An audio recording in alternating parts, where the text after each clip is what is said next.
বোন আমার, 12 বছর 15 বছর বয়সে তুমি কেন বিবাহের পূর্বে আরেকজনকে তোমার শরীর ধরতে দাও?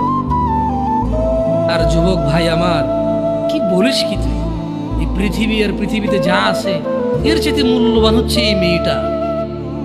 তুই এরকম মূল্যবান একটা জিনিস ওর ধরে ছুঁয়ে তুই ওকে ওর মূল্য কমিয়ে দিবি?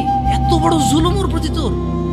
তুই আল্লাহকে ভয় করিস না তাই বলে এতটা কি বলিস তুই? তুই কি কারো গাড়ির গ্লাস ভাঙছিস জীবনে? না। কেন ওর লস হবে? তুই কি কোনোদিন কোনো মানুষকে ঘুষি দিছিস? না। কারণ তাহলে ও বেচারা কষ্ট পাবে। তুই কি জীবনে কারো পেটে ছুরি ঢুকাই দিছিস? না। ও মরে যাবে, তাহলে ওর ফ্যামিলি ক্ষতিগ্রস্ত, লসে পড়ে যাবে। তুই কি কারো টাকা মারছিস কোনোদিন? না। তাহলে ওর ফ্যামিলি টাকার কারণে কষ্ট পাবে। তাহলে তুই কেন তুই এত ছোট ছোট বিষয়গুলো খেয়াল রাখিস যে আরেকজনের লস হবে? তাহলে তুই এই মেয়েটার জীবনটাকে তুই কি করলি?